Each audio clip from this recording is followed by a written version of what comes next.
Hello friends, this is what we will be building today.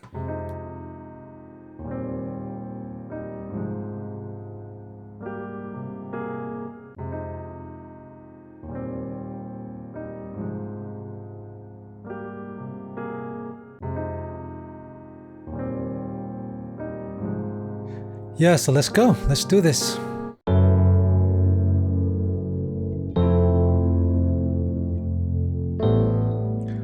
If you're excited about this tutorial, please go ahead and smash that like and subscribe button. And your support means a lot to me. It'll help me keep pushing to produce these videos. Yeah, let's go back to our program. Yeah, before we start, this reference comes from this amazing JavaScript that was produced by, I don't know how to pronounce his name, but it's anyway, I'm not gonna even want to try hash up his name, but it's amazing script that this gentleman had produced, and I will provide the link down below. And this is what we'll be referencing for our custom code. And he gives really nice documentation here, the markups, the initialization, and all the parameters that goes into this JavaScript. And he also credits where he got the sources from. And this is a license that can be used personal or commercial projects. So yeah, so let's go through this. Yeah, before we dive into the Webflow environment, if you like, you don't have to, but to install a Google Chrome extension. It's called CodeMode for Webflow. And once you install it, it allows you to access the head tag and the body tag custom code area very quickly with a single button, which enhances my workflow productivity. So, feel free to try it out. Okay, so we have a blank slate here. So let's start building. So let's do a shortcut, Command E, and look for a div block. And let's give it a class name of RGB. This is very important. You have to get this exactly correct because JavaScript calls this class name. So KineticSlider. Okay, that's done. And you also need to have the same ID name as well. Okay, that's done. And let's put in a width of 100% and height of 100 VH. And the position should be relative. And let's see, overflow hidden so that nothing overlaps outside of this container. Okay. Okay, now we will add in the navigation container. Command E to search for a div box, or div block, I should say. And let's give it a title of main nav container. Oh, I don't need the dot there. Okay. Yeah, so that's the container. Let's make it a absolute position. Hinge it to the bottom right. And let's give it a height of 80 pixels. Okay, and inside here, we will put in a couple of link blocks. Okay, so this one is living inside here. So let's give it a class name of main nav. This is very important. This name for the class is also referencing the JavaScript. That's to come later, so it must be identical. Okay, so we have that, and let's do a copy and paste, add another one in there. And let's give it a background color. You could put in whatever color you like. I'm gonna be putting in this one here. It's kind of like a reddish color. And let's put in a graphic in there. My main nav link box is selected, and I want to put a background image in there of the left arrow and the right arrow. So I choose image, and in my assets panel for the images, I had already uploaded into Webflow. So I want to select the left, and Let's put it in position center and give it a cover. And for this one, oh, actually, before we do that, let's give it a combo class. So let's say this one is previous, and this one is a combo class of next, so that they don't interfere when we stylize it. Okay, so this one, we could get rid of this one, and then let's put in the image, and it won't affect the one on the left. Okay, so let's do the same, position center, cover. Okay, perfect. Yeah, now we will be adding the custom codes. As I explained before, with the Chrome extension, once you install it, the button shows up here next to the preview icon. So once you click it, as you can see, it's nicely with single click give you access to the inside head tag and before the body tag panel. Okay, so now let's put in all the dependencies inside here. And as I explained before, the dependency for this particular JavaScript codes comes from all of these stuff. So what I did was I went to individual dependency area, and I copied and pasted all of the script tags, and I put it inside my Notion, and I will provide you this link down below. And once you access this page, just simply copy the script tags. Okay, so let's paste it in. Okay, now we will put in the JavaScript that'll do its magic. Okay, so let's put in a open and close script tag.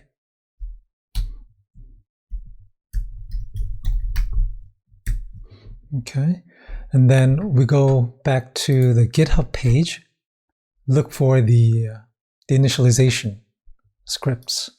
So let's come grab this one first and put it inside the script tags. Let's give it a little space so we could see better. Okay, now the next thing is we want to go back to the GitHub page and grab all of these guys here. And the developer did an amazing job commenting everything, so we understand what is happening with the code. Okay, now the copied code has to go inside these two parentheses. So, but we have to create a curly braces, and in between the curly braces, we want to do a line break and put all those codes inside the curly braces. Okay, so once that's set, let's just save. Let's just see what shows up. Publish.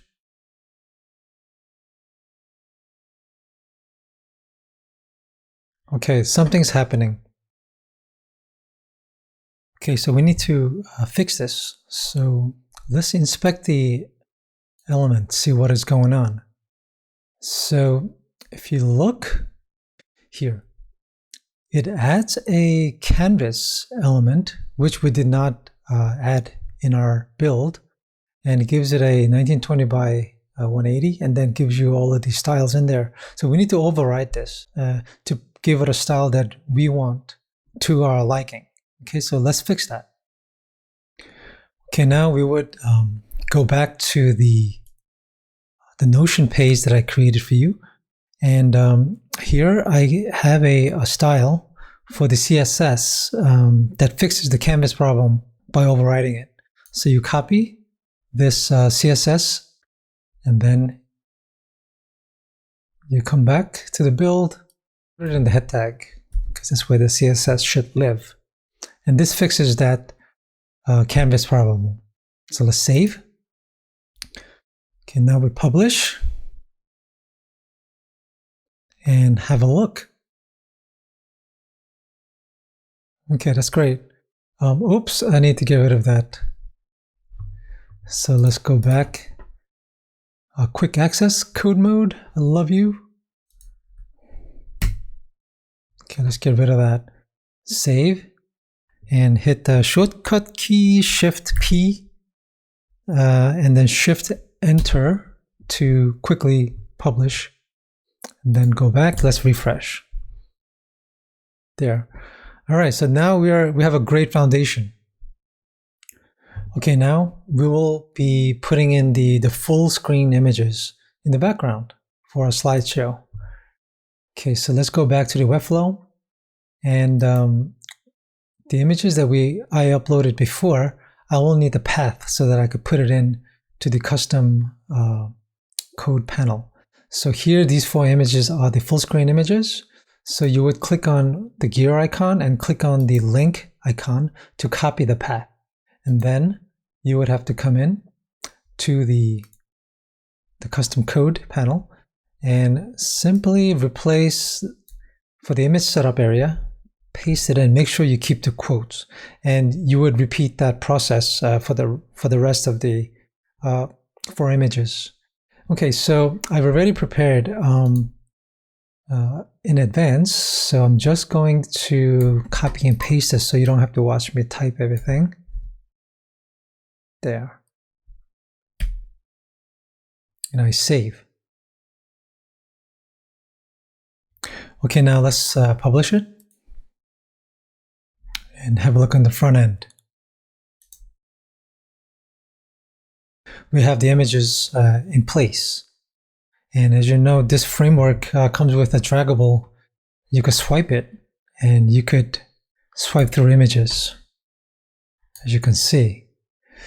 So the next thing we want to do is, now we want to give it the displacement effect. And I'll show you some of the parameters that you could apply. Okay, before we do the displacement effect, I see we have to fix the navigation. It needs to be on top of the image. So let's go back to the Webflow and select the main nav container and give it a z index of 1. Now it sits on top. And but we will have to make sure the main nav from the selector is targeted. So let's give it a width of 80 pixels and height 100%. That's great. And on this guy, let's give it a margin of 10 pixels on the right. Okay, let's publish it again just to double check. Okay, let's refresh. There.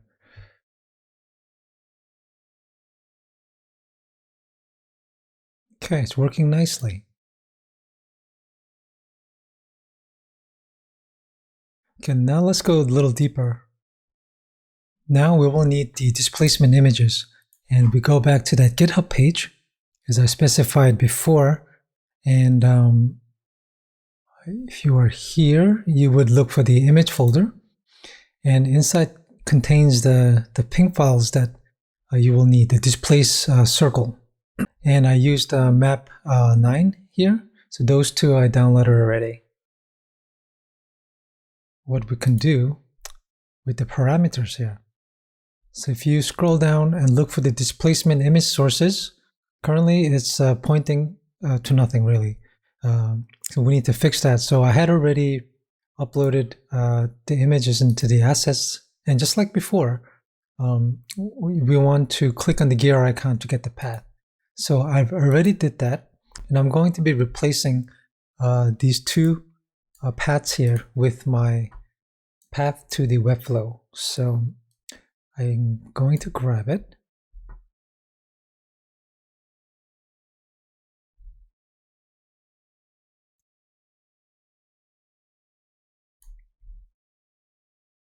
Okay, that's done. Just keep in mind that this cursor displacement sprite here is activate during hover over the images. And this image here, displacement image, will create that crazy transition effect that you will see shortly. So I hit save, and let's publish it again.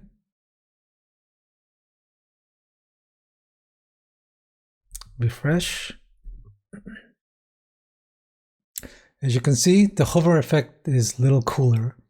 And when I hit the next button, Or if I swipe it, you get that crazy transition effect. And there's a few more things that I want to show you. And let's go back to the parameters again. Again, this code mode thing is a little buggy. Sometimes this thing scoots up like that and cuts off bottom half for some reason. So just keep that in mind. Okay, so we go back here. So as you can see, the image RGB effect is false. So to activate it, let's put it to true. And the image intensity, let's keep everything as is. And then you have all this bunch of other stuff. You got the you can display the text. Currently when it's true, that means it's showing the title for the sub text title as well. And here you could also change the font, which I will do right now. Let's change this to Bebas Noya, I think it's called.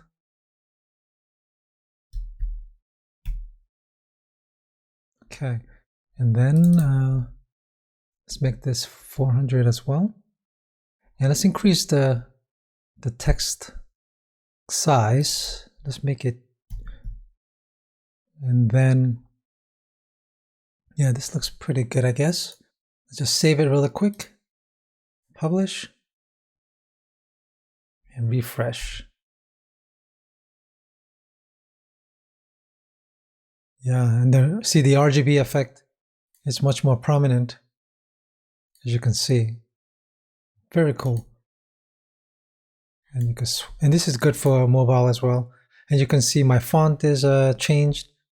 So one more thing I want to show you is where to change the text. Since I have 4 slides, I want to add in one more. And this is a title, and then